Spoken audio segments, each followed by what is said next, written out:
Hello बच्चों। तो कैसे हैं आप सब? आई होप सब बहुत अच्छे होंगे। मैं सत्यपाल शर्मा आपके अपने amazing YouTube channel quality classes 007 पर स्वागत करता हूं। बच्चों, आज जो टॉपिक डिस्कस करने वाले हैं हम लोग वही प्रोबेबिलिटी का पार्ट टू स्टार्ट करेंगे। बेस थ्योरम मैंने पार्ट वन में बेस थ्योरम को करवाया था यूजिंग बुलेट मेथड। ठीक है। तो जिन बच्चों ने पहला पार्ट नहीं देखा है तो प्लीज आप उस पार्ट को देखें, तभी ये पार्ट समझ में आएगा आप लोगों को। ठीक है। तो कंटिन्यू करेंगे इस टॉपिक को, जो कि बेस थ्योरम के जो क्वेश्चंस रह गए थे आप लोगों के एनसीईआरटी के, उनको आज कवर करने वाले हैं हम लोग। ठीक है। तो शुरू करते हैं।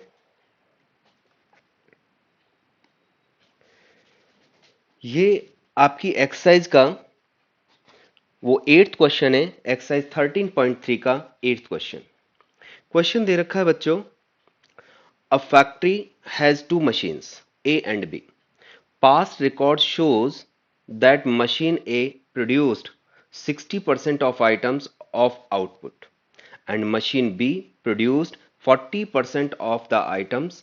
Further, 2% of the items produced by machine A and 1% of produced by machine B were defective. All the items are put into one stockpile and then one item is chosen at random from this and is found to be defective. What is the probability that it was produced by machine B? तो question clearly दिखाई दे रहा है कि question Bayes theorem का question है, क्योंकि reverse गया है। दो मशीन है मेरे पास में। एक जो मशीन है वो 60% आइटम प्रोड्यूस कर रही है, दूसरी मशीन 40% मतलब प्रोड्यूस कर रही है, और कुछ डिफेक्टिव आइटम निकालते हैं। तो मशीन ए जो है 2% निकाल रही है डिफेक्टिव आइटम्स, और जो मशीन बी है वो 1% डिफेक्टिव आइटम निकाल रही है।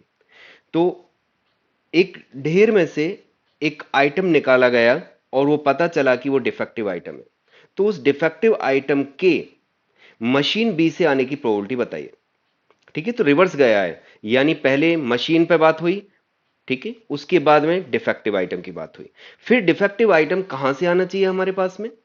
वो मशीन बी से आना चाहिए, यानी रिवर्स गया है। ठीक है। मशीन से शुरू हुआ, वापस मशीन पे ही जा रहा है, यानी मशीन की प्रोबेबिलिटी ही वो पूछ रहा है। ठीक है। तो लेट कर लेते हैं, यहां पे सॉल्यूशन करना शुरू करते हैं। Solution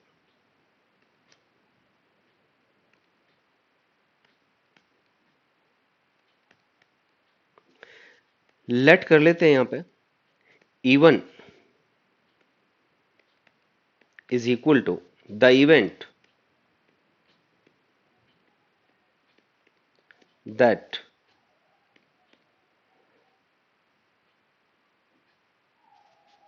the item is produced by machine A. E2 let कर लेते हैं, यहां पे E2 is equal to produced by machine B की बात करते हैं। उसके बाद में क्या है, ए मुझे कंसीडर करना होगा। ए क्या है मेरे पास में? Defective item. The event that item is defective. Defective. ठीक है। बस आप लोग यहां पे बुलेट तैयार कर लीजिए और क्वेश्चन सॉल्व। ठीक है। बुलेट तैयार करते हैं यहां पे। देखिए,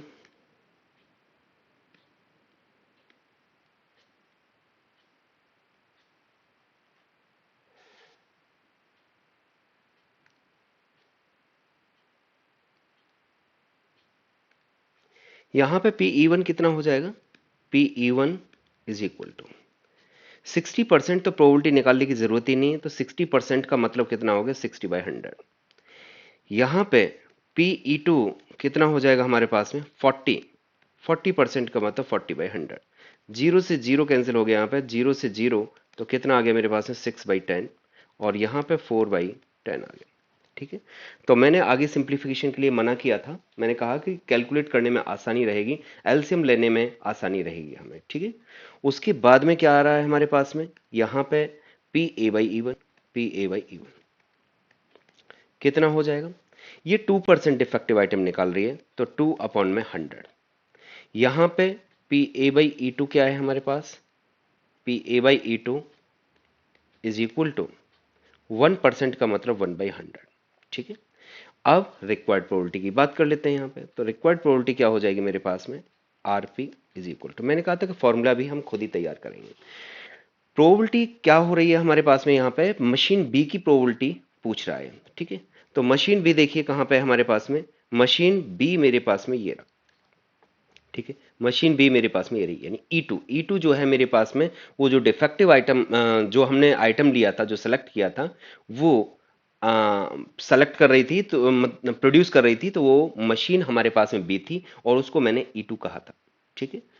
तो वो कह रहा है कि भाई जो डिफेक्टिव आइटम, यानी ये जो घटना घटी है मेरे पास में P A by E one और P A by E two, ये मेरे पास में डिफेक्टिव आइटम आया और वो मशीन बी से आनी चाहिए। तो इसका मतलब मुझे प्रोबेबिलिटी क्या निकालनी है, आप लोग समझ गए होंगे। तो यहां पे हम लोग लिखेंगे पी ई टू अपॉन में ए इज इक्वल टू, तो आप लोगों को बताया गया था कि यहां देखिए कि E2 जिस केस में आ रहा है, यहां पे हमारे पास में E2 आ रहा है, E2 बाई ए, E2 की प्रोबेबिलिटी निकालनी है मुझे। E2 की कहां पे आ रहा है, ये आ रहा है मेरे पास में, तो E2 इंटू यानी PE2 इंटू में दिस ऊपर आ जाएगा और बाकी का टोटल प्रोबेबिलिटी नीचे। तो फॉर्मूला तैयार कर रहे हैं यहां पे, तो ये कितना आ जाएगा, PE2 इंटू में PA बाई E2 ओवर में टोटल प्रोबेबिलिटी नीचे, तो PE1 इंटू में PA by E1 plus PE2 into में PA बाई E2। तो फ्रेंड्स, जिन लोगों ने इसको नहीं देखा है, मेरे पार्ट 1 को नहीं देखा है, वो पार्ट 1 को देख लें कि मैंने किस तरीके से आप लोगों को करना बताया था कि बेस थ्योरम को कैसे अप्लाई करते हैं, ठीक है। तो अब यहाँ पे वैल्यू रिप्लेस कर दीजिए, तो जब हम लोग वैल्यू रिप्लेस करेंगे तो कितना आ जाएगा, PE2 है हमारे पास में 4/10, तो 4/10 इंटू में 1/100 ओवर में यहाँ पे 6/10 इंटू में 2/100 प्लस में 4/10 इंटू 1 अपॉन में 100, ठीक है। इसको सिंप्लीफाई कर लेते हैं, तो देखो जरा यहाँ पे ये 10 इंटू में 100, 10 इंटू में 100, 10 इंटू में 100 कैंसिल आउट, ठीक है। बचा क्या तुम्हारे पास में, यहाँ पे बच रहा है 4 अपॉन में ये 6 2 जा 12, 12 प्लस में 4 आ गया, तो 4 नीचे से कॉमन निकाल देते हैं, तो कितना आ गया मेरे पास में, ये 3 प्लस में 1, तो 4 से 4 cancel is equal to 1 upon में 4। दिस इज योर आंसर, यही आप लोगों का आंसर है। तो बड़े इजीली कैलकुलेशन हो गई है। आई होप आप लोगों को ये क्वेश्चन समझ में आ गया होगा। नेक्स्ट क्वेश्चन पे चलते हैं हम लोग। वेरी मोस्ट इंपॉर्टेंट क्वेश्चन है, वेरी मोस्ट इंपॉर्टेंट क्वेश्चन, ध्यान से देखें इस क्वेश्चन को।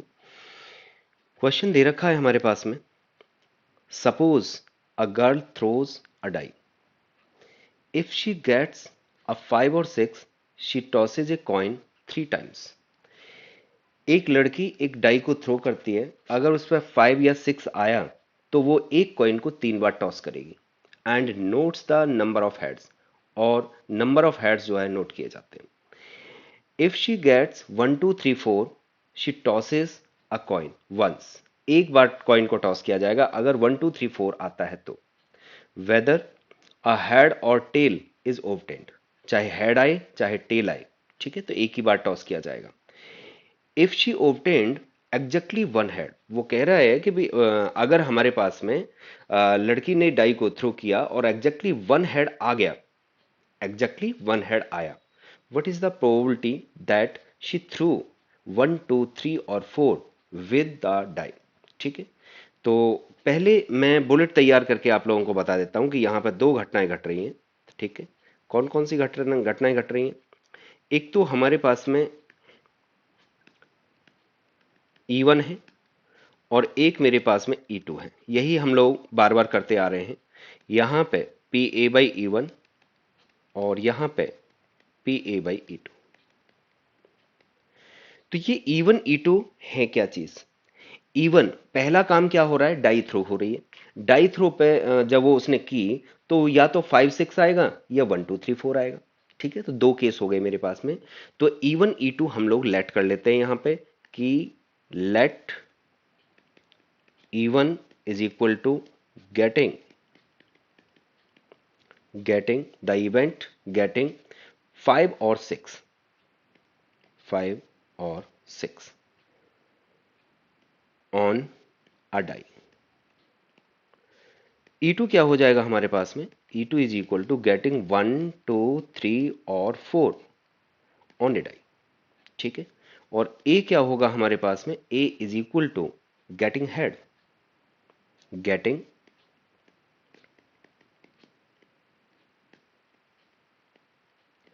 On a coin on a coin. तो E1 और E2 आप लोगों को पता चल रहा है कि जब हम किसी डाई को थ्रो करते हैं तो डाई पर टोटल केसेस कितने होते हैं हमारे पास में? 6 होते हैं। तो 5 6 आने की प्रोबेबिलिटी कितनी हो जाएगी बच्चों? तो 5 6 आने की प्रोबेबिलिटी आप लोगों के पास में कितनी होगी? आप लोगों को पता चल गया होगा। फेवरेबल केसेस कितने तुम्हारे पास में? 5 और 6। ठीक है, तो दो केसेस हैं और टोटल केसेस कितने हैं हमारे पास में? 6 हैं। तो कितनी आ गई प्रोबेबिलिटी हमारे पास में? यानी 2/6। इसको लिख सकते हैं 1/3। 2/6 आ गई तो 1/3। आगे PE2, तो PE2 का मतलब क्या है मेरे पास में? 1 2 3 4। तो कितना आ गया हमारे पास में? 4/6 इज इक्वल टू 2/3। ठीक है, वैसे भी कर सकते हैं हम लोग कि अगर PE1 को मैं 1 में से माइनस कर दूं तो 1 - 1/3 दैट विल बी 2/3। ठीक है, तो आप कैसे भी कर सकते हैं, ये आप लोगों के ऊपर डिपेंड करता है। ठीक है, तो इसकी प्रोबेबिलिटी कितनी आ गई हमारे पास में? 2/3। इसकी प्रोबेबिलिटी 2/3। PA/E1, PA/E1 और PA/E2। तो A/E1 में थोड़ी सी दिक्कत आती है। PA/E2 में तो पहले निकाल लेते हैं, चलो PA/E2 ही पहले निकाल लेते हैं। A/E2 कब हो रहा है हमारे पास में? जब घटना मेरे पास में E2 घट रही है। और E2 घटना क्या है मेरे पास में? E2 मैंने ले रखी है यहां पे 1 2 3 4। ठीक है जी, तो जब 1 2 3 4 आ रहा है बच्चों, तो कॉइन को एक ही बार टॉस किया जा रहा है। कॉइन को एक ही बार टॉस किया जा रहा है। तो कॉइन को जब हम टॉस करते हैं तो एक बार हेड आने की प्रोबेबिलिटी कितनी हो जाती है मेरे पास में? 1/2। लेकिन ध्यान देने वाली बात यहां पे है। ठीक है, तो PA/E1 को आप लोगों को देखना होगा। PA/E1 क्या होगा देखते हैं यहां पे। PA/E1 के लिए क्या करना होगा? मेरे पास में जो कॉइन है उसको 3 बार टॉस किया गया है। तो गेटिंग हेड, वो कह रहा है कि भाई हेड तो आना ही चाहिए, क्योंकि हेड की प्रोबेबिलिटी मतलब हेड आ रहा है। उसने कहा है कि इफ शी ओब्टेन्ड, उसने कह दिया है कि if she obtained exactly one head, if she obtained exactly one head, यानी हेड तो आया।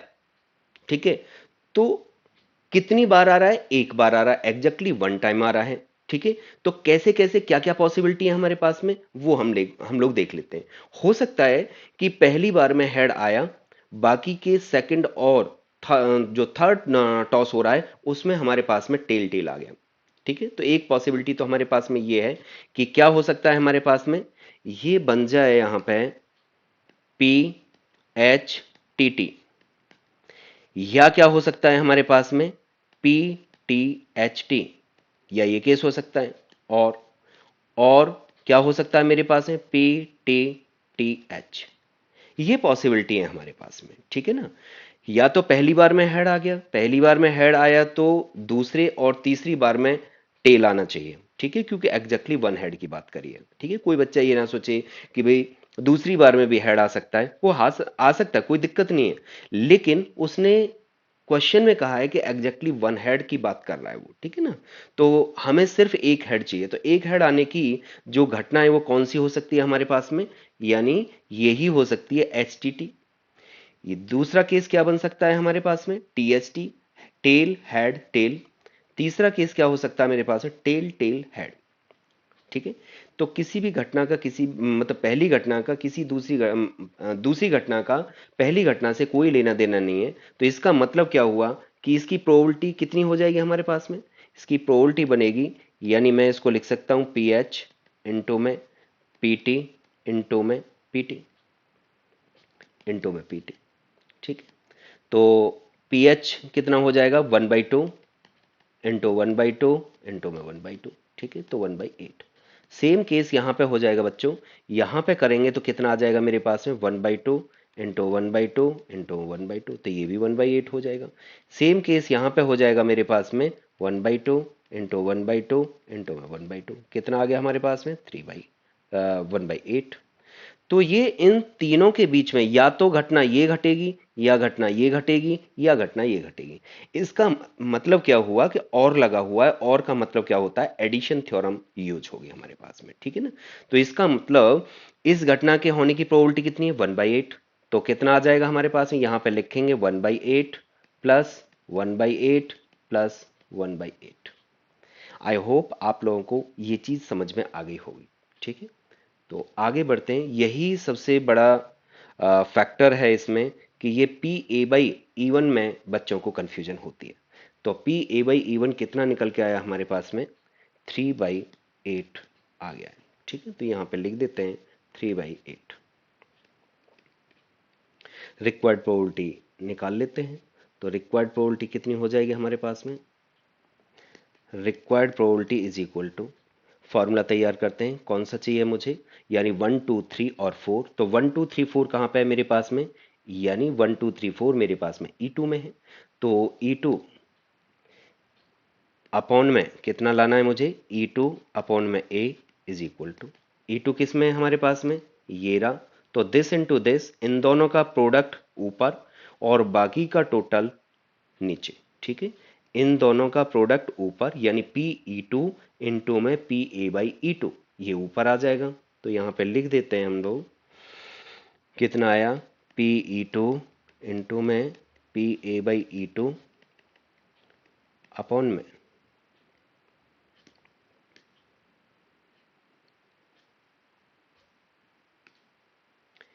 पी ई वन इंटू में P A by E one plus P E two into में P A by E to.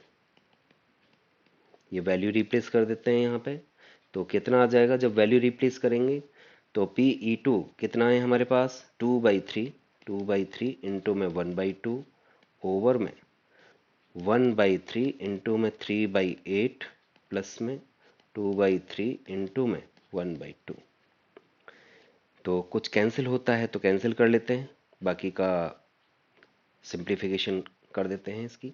तो कितना आ जाएगा हमारे पास में इज इक्वल टू, यहाँ पे तो सिंप्लीफिकेशन करना ही आसान रहेगा। देखो यहाँ पे 2 से ये 2 चला गया, 3 से ये 3 चला गया, 2 से ये 2 चला गया, तो 1/3 ओवर में कितना बचा 1/8 प्लस में 1/3। ठीक है। आगे बढ़ते हैं। तो ये बनेगा तुम्हारा is equal to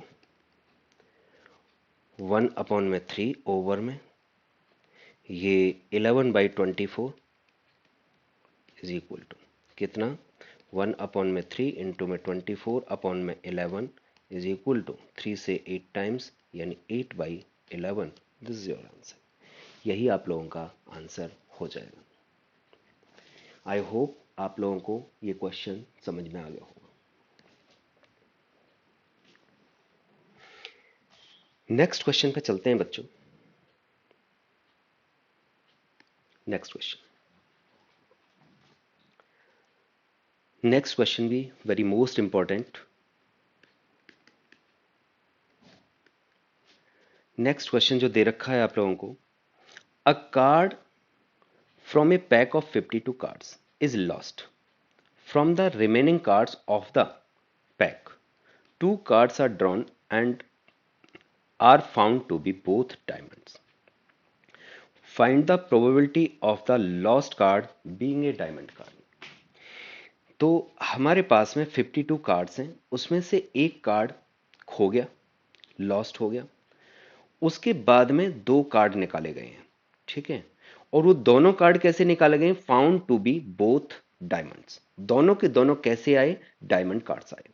find the probability of the lost card being a diamond. तो इसमें इस क्वेश्चन को दो तरीके से करते हैं, या तो हम इसके चार केस बनाएं क्योंकि चार सूट्स होते हैं हमारे पास में।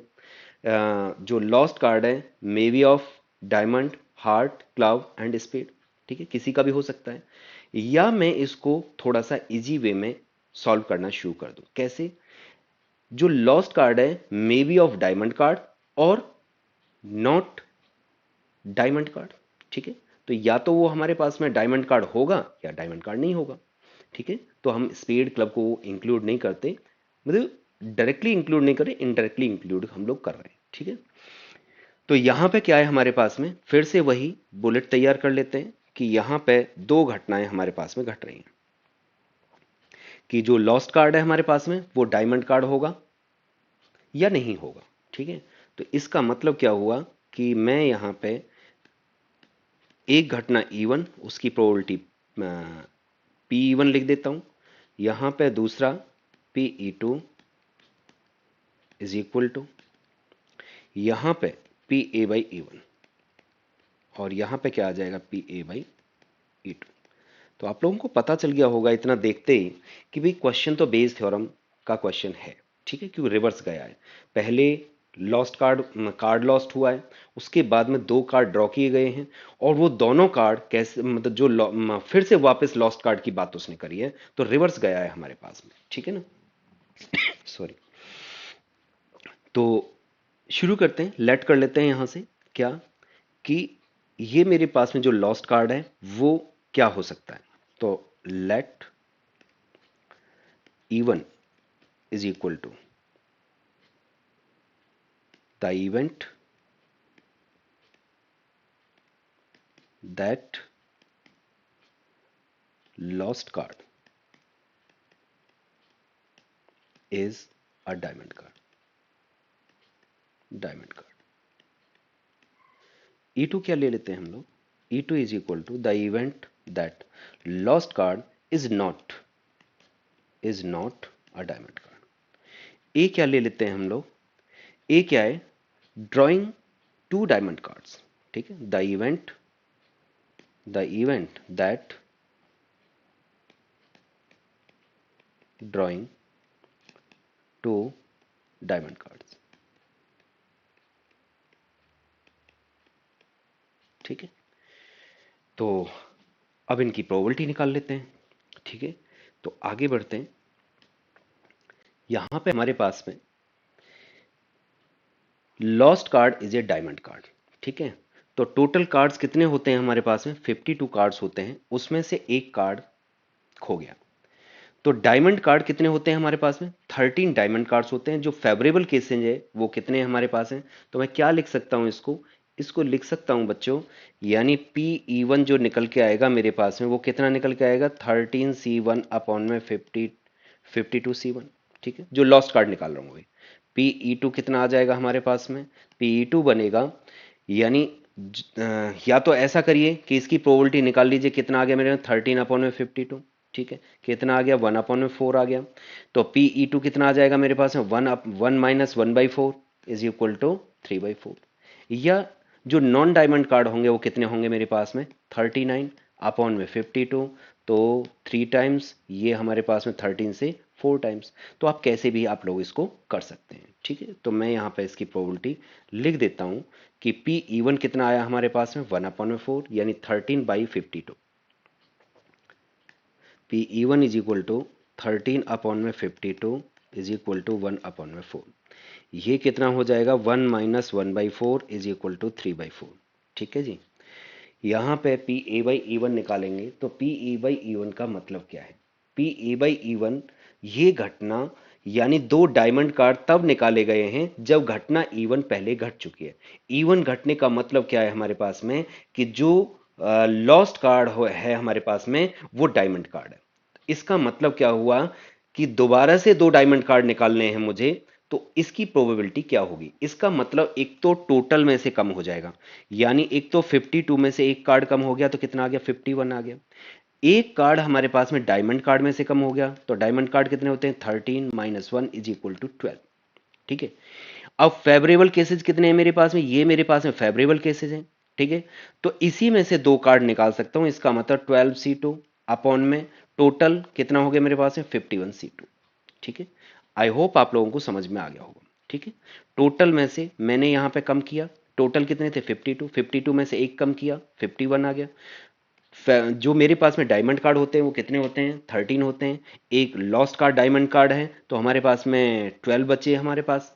तो ये मेरे पास में 12 जो है फेवरेबल केसेज है मेरे पास में, और 51 टोटल केसेज है मेरे पास में। उसमें से क्या कह रहा है कि भाई हमारे पास में दो कार्ड निकाले गए, दो कार्ड निकाले गए, तो दो कार्ड दोनों में से निकाल लीजिए, तो 12C2 अपॉन में 51C2, तो ये PA/E1 हमारे पास में आ जाएगा। तो यहां पे लिख देते हैं PA/E1 कितना आया हमारे पास में, 12C2 अपॉन में 51C2। ठीक है, अब आगे की बात करते हैं, A/E2। PA/E2 के लिए क्या करेंगे हम लोग, लॉस्ट कार्ड मेरे पास में डायमंड कार्ड नहीं है, लॉस्ट कार्ड मेरे पास में डायमंड कार्ड नहीं है, तो डायमंड कार्ड जो नंबर ऑफ डायमंड कार्ड है उन पर कोई फर्क नहीं पड़ रहा है। ठीक है ना, वो डायमंड कार्ड 13 के 13 ही है मेरे पास में, लेकिन टोटल में से मेरे पास में एक कम हो गया, वो मेरे पास में 51 है। ठीक है, अब फेवर कौन करेगा मुझे, ये 13 कार्ड्स फेवर करेंगे, ये डायमंड कार्ड है, क्यों डायमंड कार्ड ही निकाला गया है, यानी A/E1 A/E2 जो लिया गया है यहां पे, यानी दो डायमंड कार्ड निकाले गए हैं। ठीक है ना, तो डायमंड कार्ड तो मेरे पास में ऑलरेडी 13 है, क्योंकि उसमें से डायमंड कार्ड तो खोया ही नहीं। ठीक है, तो क्या लिखेंगे इसको, इसको लिखेंगे फेवरेबल केसे, यानी 13C2 ओवर में 51C2। आई होप आप लोगों को समझ में आ गया होगा। तो यहां पे लिख देते हैं इसको, ये लिखेंगे यहाँ पे 13C2 अपॉन में 51C2, बस रिक्वायर्ड प्रोबेबिलिटी। तो रिक्वायर्ड प्रोबेबिलिटी क्या हो जाएगी आप लोगों के पास में, required probability is equal to, उसने क्या कहा है, वापस क्वेश्चन पे एक बार जाते हैं। क्वेश्चन दे रखा है हमारे पास में कि find the probability of the lost card being a diamond card. Lost card diamond card कहाँ पे है हमारे पास में, E1 में है, इसका मतलब E1 अपॉन में A। ठीक है, तो E1 अपॉन में A आप लोगों को कैलकुलेट करना होगा यहाँ पे। ठीक है, तो यहाँ पे मैं फॉर्मूला तैयार कर देता हूँ। तो PE1 upon A is equal to, तो आपको दिखाई दे रहा होगा कि E1 कहाँ पे है, यहाँ पे है, तो PE1 इंटू PA/E1 ऊपर और बाकी का टोटल नीचे। ठीक है, फिर से देखो, E1 अपॉन में A की प्रोबेबिलिटी चाहिए। ठीक है, तो यहाँ पे E1 कहाँ पे है मेरे पास में, यहाँ पे है E1, तो E1 PE1 इंटू में PA/E1, ये ऊपर आ जाएगा और बाकी का टोटल नीचे आ जाएगा। ठीक है, तो PE1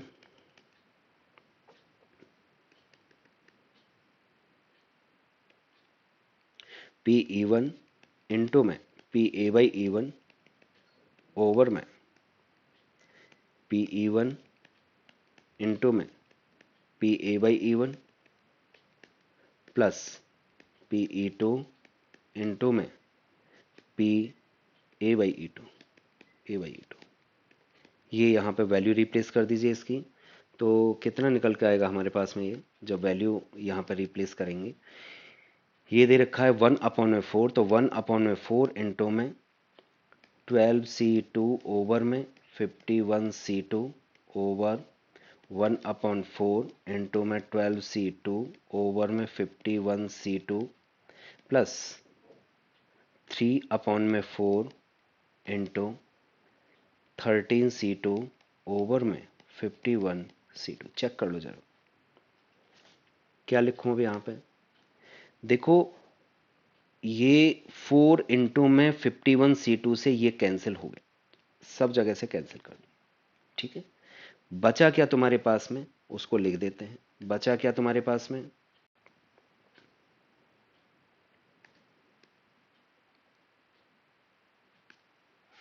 is equal to 12C2 ऊपर बच गया ओवर में 12C2 नीचे प्लस में 3 इंटू में 13C2, ठीक है। तो इसको एक्सपेंड कर देते हैं। तो आप लोगों को पता है कि या तो मैं फॉर्मूला लगाऊं एनसीआर वाला, लेकिन एनसीआर वाला फॉर्मूला थोड़ा सा लंबा पड़ जाता है, तो आप लोग क्या करेंगे, इसको ब्रेक कर देंगे, ठीक है। रिडक्शन मेथड यूज करेंगे इसमें, ठीक है ना। तो क्या लिखेंगे इसको, 12/2 इंटू में 11/1। तो एक एक तब तक कम करते चले जाते हैं ऊपर नीचे से जब तक कि डिनोमिनेटर में 1 ना आ जाए, ठीक है। तो यहां पे वही करते हैं हम लोग, यानी 12/2 इंटू में 11/1 प्लस में 3 इंटू में, इसमें क्या कर सकते हैं हम लोग, 13/2 इंटू में 12/1। मैंने इसको ब्रेक कर दिया है, ठीक है। तो अब क्या कैंसिल होगा आपके पास में, देखो जरा। एक तो हमारे पास में 12/2 से 12/2, और ये मेरे पास में 12/2, ठीक है। कितना बच गया, लिख दो यहाँ पे 11 अपॉन में 11 प्लस में 39 इज इक्वल टू 11 अपॉन में 50। This is your answer. Simplification का बहुत ही आसान तरीका है। अगर आप लोगों ने कैलकुलेट करना शुरू कर दिया तो आप लोग क्वेश्चन को पूरा नहीं कर पाओगे, ठीक है। सॉल्व करते ही रह जाओगे और टाइम निकल जाएगा, ठीक है। तो आई होप आप लोगों ने इस क्वेश्चन को एंजॉय किया होगा, ठीक है। तो नेक्स्ट क्वेश्चन पर चलते हैं। नेक्स्ट क्वेश्चन भी वेरी मोस्ट इंपॉर्टेंट, तो इसको भी बड़े ध्यान से करना है। यहां पे झूठ और सच की बात की जा रही है, ठीक है, कि भाई झूठ कैसे बोलते हैं और सच कैसे बोलते हैं, ठीक है। और बोलना चाहिए नहीं बोलना चाहिए ये आप लोग डिसाइड करेंगे, ठीक है। चलिए देखिए, यहां पे हम क्वेश्चन को एंजॉय करते हैं। तो यहां पे हमारे पास में दे रखा है probability that A speaks truth is 4/5। A coin is tossed, a reports that a head appears. एक कॉइन को टॉस किया जाता है और ए रिपोर्ट करता है कि भाई हेड आया।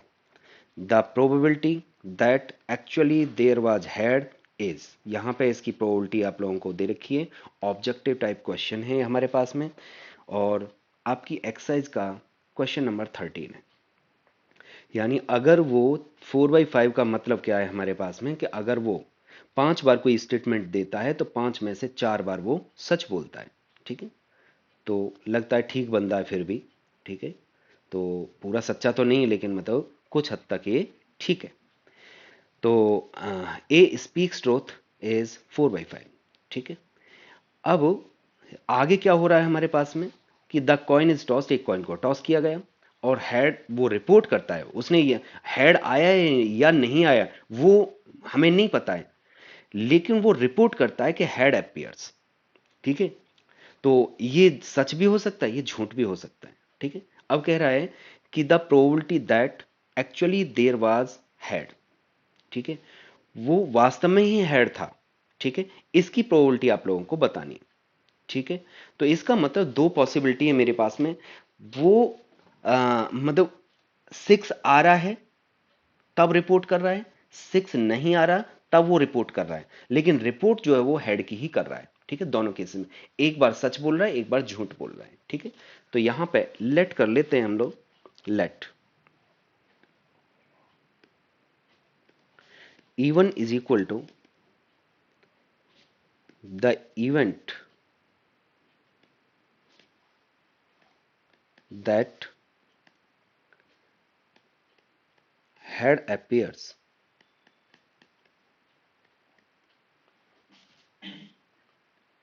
on a coin।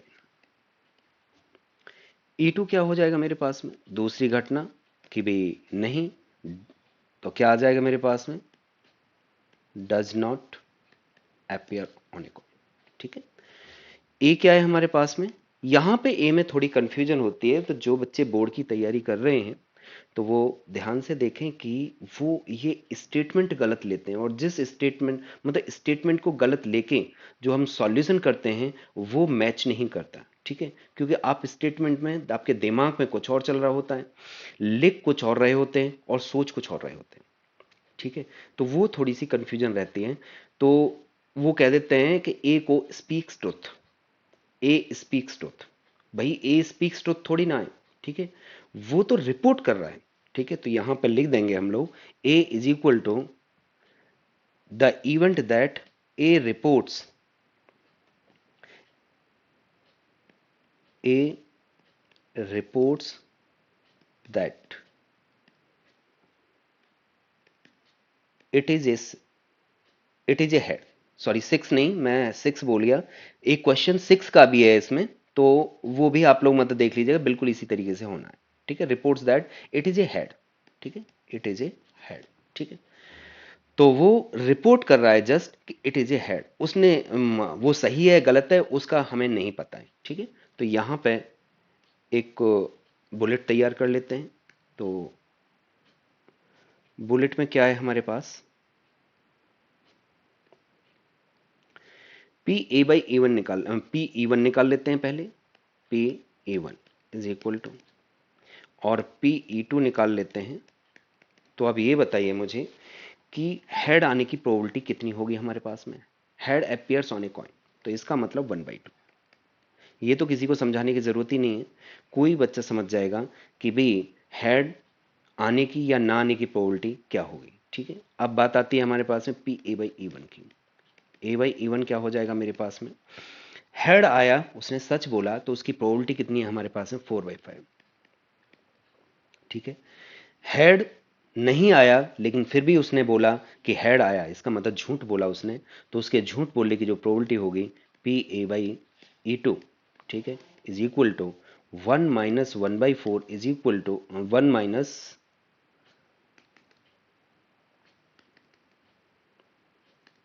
4/5, 4/5 is equal to 1/5।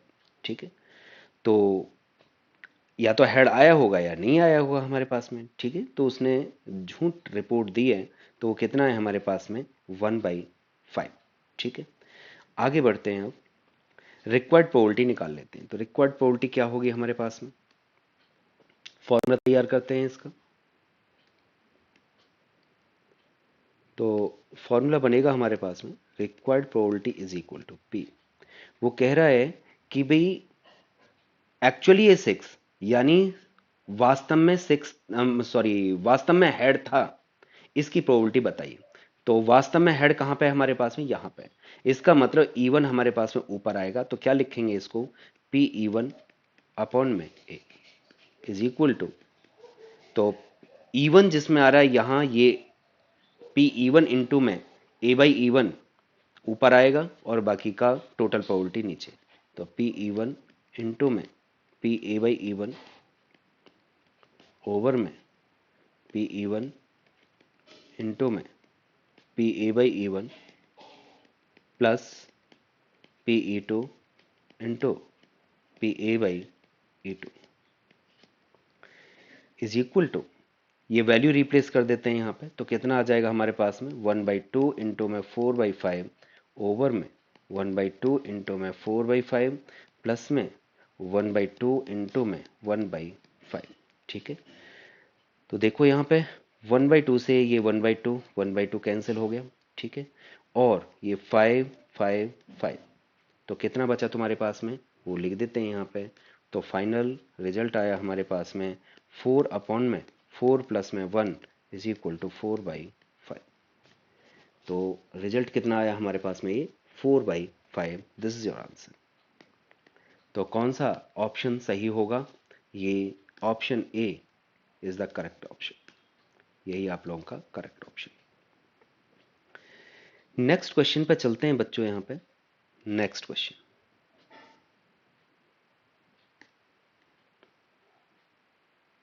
ये क्वेश्चन बहुत बेसिक सा क्वेश्चन है। ठीक है, तो देख लें इसको एक बार। यहां पे दे रखा है, if A and B are two events such that A is the subset of B and P B is not equal to 0, then which of the following is correct. कौन सा इसमें से सही होगा, ये आप लोगों को बताना है। ठीक, तो पहले इनपुट लिख देते हैं कि क्या क्या हम लोगों को गिवन है। एक तो दे रखा है since A is the subset of B, A is the subset of B, ठीक है। और साथ में दे रखा है कि P B is not equal to 0, ठीक है। इन चारों ऑप्शन में मुझे दिखाई दे रहा है कि चारों ऑप्शन में किसकी बात कर रहा है, पी ए बाई बी की बात कर रहा है। देखो यहां पे A by B, A by B, A by B, ठीक है ना। तो इनमें सब में किसकी बात कर रहा है, वो ए बाई बी की बात कर रहा है, ठीक है। तो इसका मतलब पी ए बाई बी का फॉर्मूला समझ लेते हैं कि पी ए बाई बी का फॉर्मूला क्या होता है, लिख देते हैं यहां पे। तो P A by B is equal to क्या होता है, P A intersection B upon में पी बी। अच्छा, इसके अकॉर्डिंग जरा देखो कि ये जब A intersection, A is the subset of B है, तो यहां पे ए इंटरसेक्शन बी की मैं बात करूं तो ये कितना हो जाएगा हमारे पास में, ये ए आ जाएगा हमारे पास में, ठीक है। इसका मतलब क्या हुआ कि पी ए इंटरसेक्शन बी जो होगा वो कितना होगा, पी ए होगा। तो यहां पे मैं वैल्यू रिप्लेस कर देता हूं, तो ये कितना आ गया मेरे पास में, पी ए ओवर में पी बी, यानी P A by B is equal to मेरे पास में ये आ गया। लेकिन अभी भी कोई ऑप्शन मुझे दिखाई नहीं दे रहा है, ठीक है। तो आगे बढ़ते हैं। कैसे, बहुत बेसिक सा फंडा है, आप लोगों को पता है कि किसी की भी प्रोबेबिलिटी क्या होती है, 0, 1 या 0 और 1 के बीच में होगी, ठीक है। अब मैं पीबी की बात करूं यहां पे, तो पीबी जो दिखाई दे रहा है मुझे, इसकी जो प्रोबेबिलिटी होगी, probability of the event B, वो 0 से बड़ी होगी और लेस देन और इक्वल टू 1 होगी। अब यहां पे देखो, मैंने यहां पे इक्वल नहीं लगाया है। क्यों नहीं लगाया, क्योंकि यहां पे इज नॉट इक्वल टू मुझे पहले ही दे दिया इसने। इसने कह दिया है कि भी जो प्रोबेबिलिटी है बी की वो 0 के इक्वल नहीं है, ठीक है। इसलिए मैंने यहां पे 0 के इक्वल नहीं लिया है। अच्छा, आगे की बात करते हैं हम लोग, आगे की बात करते हैं। तो यहां पे 1 अपॉन में मैं पीबी की बात करूं तो क्या हो जाएगा मेरे पास में, ये वैल्यू जो आएगी हमारे पास में ग्रेटर देन और इक्वल टू 1 हो जाएगी हमारे पास में, ठीक है।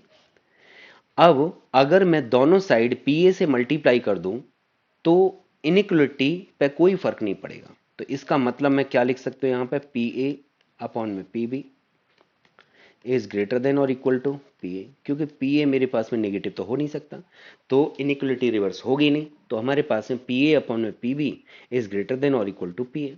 इसका मतलब मेरा रिलेशन तैयार हो चुका है। और वो रिलेशन क्या है हमारे पास में, देखो जरा, कि P A by B is equal to, ये मेरे पास में पी ए अपॉन में P B is greater than, ये देखो जरा यहां पे पी ए अपॉन में पी बी किससे बड़ा है, ग्रेटर देन और इक्वल टू पी ए, ठीक है।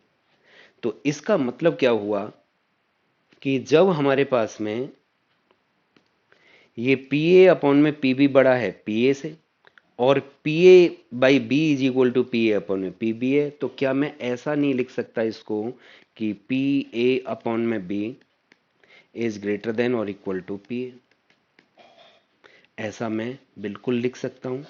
तो देखिए कौन सा ऑप्शन सही दिखाई दे रहा है, यानी पी ए अपॉन में बी इज ग्रेटर देन और इक्वल टू पी ए, यानी option C is the correct option. I hope आप लोगों ने इस क्वेश्चन और इस वीडियो को एंजॉय किया होगा।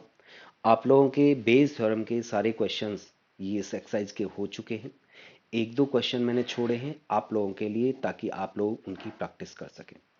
अगर आपको कोई दिक्कत आती है तो कमेंट बॉक्स में कमेंट करके बताइए। सारे क्वेश्चन जितने भी बेस थ्योरम के क्वेश्चंस हैं बुलेट तैयार कीजिए। बुलेट तैयार तो ये समझ लीजिए कि दुश्मन का खात्मा, यानी आपकी प्रॉब्लम खत्म हो चुकी है, ठीक है।